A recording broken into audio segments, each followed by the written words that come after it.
అసలు కరీంనగర్ జిల్లాలలో గౌరవనీయులు బండి సంజయ్ గారు ఏం మాట్లాడుతున్నాడు అనేది ఇవాళ అందరూ కూడా ఆలోచించాలి, గమనించాలని నేను విజ్ఞప్తి చేస్తా ఉన్నాను. ఇలా బండి సంజయ్ గారు బీజేపీ పార్టీలో ఉన్నారా లేకుంటే బండి సంజయ్ గారు కాంగ్రెస్ పార్టీలో ఉన్నారా ఒక్కసారి తన ఆలోచన చేసుకోవాలని నేను విజ్ఞప్తి చేస్తా ఉన్నాను. ఇలా బీజేపీ పార్టీ ఎజెండా మాట్లాడుతున్నారా, రేవంత్ రెడ్డి గారు ఎజెండా మాట్లాడుతున్నారా, ఇలా బండి సంజయ్ గారు గుండె మీద చేసుకుని ఆలోచన చేయాలని నేను విజ్ఞప్తి చేస్తాను.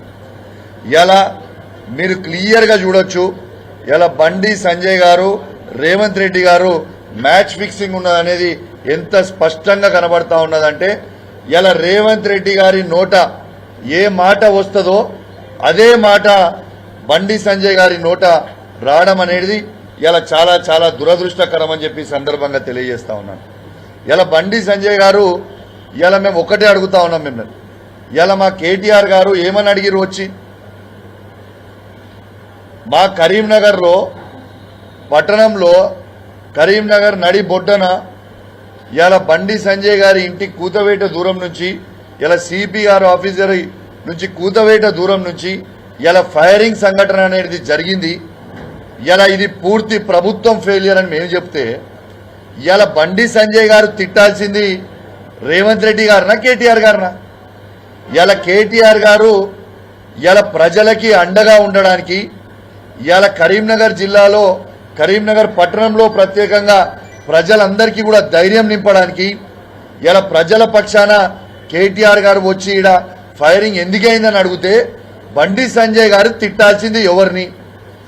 బండి సంజయ్ గారిని నేను అడిగినా, మీరు రాజీనామా చేయాలని నేను అడిగినా, కానీ బండి సంజయ్ గారు ఏమన్నారు, నాకేం సంబంధం లేదు కదా, మరి ఇది ప్రభుత్వానికి సంబంధించింది కదా, మరి తిట్టాల్సింది రేవంత్ రెడ్డి గారినా కేటీఆర్ గారినా? రేవంత్ రెడ్డి గారిని బండి సంజయ్ గారు ఇప్పటిదాకా ఒక్క మాట ఎందుకు అనలే? ఇలా ఇదే కరీంనగర్ ప్రజలు నీకు ఓటేసి 2 సార్లు పార్లమెంట్ సభ్యునిగా నేను ఎన్నుకున్నారు కదా, మరి వాళ్ళ పక్షాన నిలబడి ఇలా బండి సంజయ్ గారు రేవంత్ రెడ్డి గారిని ఈ ఫైరింగ్ ఇన్సిడెంట్ అయితే ఈ ప్రభుత్వాన్ని కానీ రేవంత్ రెడ్డి గారిని ఎందుకు తిడతలేరు, ఎందుకు ప్రశ్నిస్తలేరు? ఇది సూటిగా చెప్పాలి. ఇలా బండి సంజయ్ గారు అవినీతి గురించి మీరు మాట్లాడుతుంటే చాలా ఆశ్చర్యం అనిపిస్తా ఉంది. బండి సంజయ్ గారిని నేను సూటిగా ప్రశ్న అడుగుతా ఉన్నాను. బండి సంజయ్ గారు 2014లో మీరు పోటీ చేసినప్పుడు పార్లమెంట్ సభ్యునిగా మీరే కదా మీ నోటితోని ఆ రోజు స్టేట్మెంట్ ఏమని ఇచ్చిండ్రు మీరు? నేను సామాన్యుణ్ణి, ఇవాళ నేను సామాన్య కుటుంబం నుంచి వస్తున్నా, నా భార్య పుస్తలు ఇవాళ అమ్మి నేను ఎన్నికలు పోటీ చేస్తున్నా అని బండి సంజయ్ గారు అన్నారు కదా. మరి అక్కడి నుంచి ఉన్న బండి సంజయ్ గారు మొన్న కరీంనగర్ కార్పొరేషన్ ఎలక్షన్లు అయితే 50 కోట్ల రూపాయలు ఖర్చు పెట్టింది.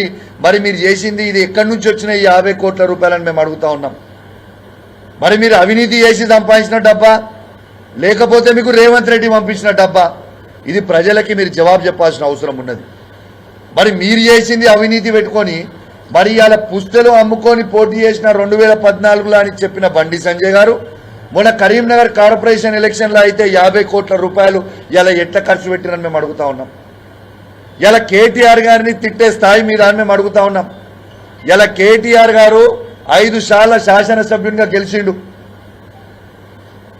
ఇలా 5 సార్లు ప్రజల మనసు గెలుచుకొని ఇలా గెలిచిండ్రు. ఇలా కేటీఆర్ గారు ఇవాళ తెలంగాణ రాష్ట్రాన్ని ఇలా ప్రపంచంలోనే ఒక మ్యాప్గా నిలబెట్టి ఇలా మనందరం గర్వపడేలాగా ఇలా కేటీఆర్ గారు మన తెలంగాణ రాష్ట్రాన్ని కేసీఆర్ గారు కేటీఆర్ గారు పెట్టిండ్రు. అనేక సార్లు మీరు కేటీఆర్ గారి మీద నోటికొచ్చినట్టు తిడుతూ ఉన్నారు, నోటికొచ్చినట్టు మాట్లాడుతూ ఉన్నారు. ఇలా నేను ఒకటే అడుగుతున్నా బండి సంజయ్ గారు, నేను ఛాలెంజ్ విసురుతా ఉన్నా, నీకు దమ్ము ధైర్యం ఉంటే నువ్వు మొగనువే అయితే నేను సవాల్ విసురుతున్నా కరీంనగర్ గడ్డ మీద నుంచి రా, ఈ గీతా భవన్ చౌరస్తాలో చెప్పు, నువ్వు టేక్ టైం మా కేటీఆర్ గారిని నేను తీసుకొని వస్తా. ఇలా ఏ సబ్జెక్ట్ మీద మాట్లాడదామో చెప్పు. ఇలా ఉట్టిగా మమ్మమ్మ పెబ్బెబ్బే కాదు. బండి సంజయ్ గారు నీకు దమ్ముంటే సబ్జెక్టు మీద చర్చ పెడదాం దా. ఇరిగేషన్ మీద చర్చ పెడతావా కేటీఆర్ గారితో? దా వస్తాడు మా కేటీఆర్ గారు. సివిల్ సప్లై మీద చర్చ పెడతావా? దా వస్తాడు. నీ హోమ్ డిపార్ట్మెంట్ మీద చర్చ పెడతావా? దా వస్తాడు.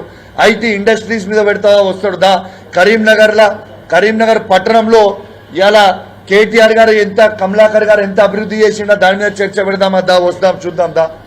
ఇవన్నిటి మీద చర్చ పెట్టని మీరు సబ్జెక్టు మాట్లాడండి తప్పితే మీరు సబ్జెక్టు మాట్లాడకుండా మెమ్మెమ్మే తెత్తెత్తే పెప్పెప్పే అంటే కలవదు బండి సంజయ్ గారు. మీరు నోటికి వచ్చినట్టు కేటీఆర్ గారి మీద మాట్లాడితే మేము కూడా నోటికి వచ్చినట్టు కంటే మాట్లాడగలుగుతాం, నీకంటే ఎక్కువ మాట్లాడగలుగుతాం. నోటికి వచ్చినట్టు నీకంటే ఎక్కువ మాకు కూడా మాటలు వస్తాయి. ఇలా కేసీఆర్ గారిని పట్టుకొని ఒక కేసీఆర్ కొడుకు అయితే ఏం మాటలు అవి? మాకు అన్నిక రాదా? నువ్వు మీ తల్లిదండ్రులకి అని మేము అన్నిక రాదా? మేము అనము, మాకు అనాల్సిన అవసరం మాకు లేదు, మాకు సంస్కారం ఉంది కాబట్టి. అసలు మీరు బాధ్యత గల హోమ్ మినిస్టర్ కాదా? ఇక్కడ నోటికి వచ్చినట్టు మాట్లాడతారు, ఇష్టం ఉన్నట్టు వచ్చి మాట్లాడతారు. అసలు ప్రజల గురించి మీరు చేసింది ఏంటిది? ఈ 10 సంవత్సరాల ఇలా కరీంనగర్ పట్టణానికి మీరు పార్లమెంట్ సభ్యులుగా ఉన్నారు, ఏం చేసినావు చెప్పు. టీఆర్ఎస్ పార్టీ ఏం చేసిందో నిలబెట్టి చెప్తాడు మా కమలాకర్ అన్న. రాండి చర్చకు వస్తారా? కమలాకర్ ఏం చేసిరో ఇలా కరీంనగర్లో పట్టణంలో ప్రతి రోడ్ వేసింది కేసీఆర్ గారు, కమలాకర్ అన్న, వినోద్ అన్న. ఇలా స్మార్ట్ సిటీ గురించి మీరు గొప్పగా చెప్తున్నారు. స్మార్ట్ సిటీలో మీ కాంట్రిబ్యూషన్ ఏంది?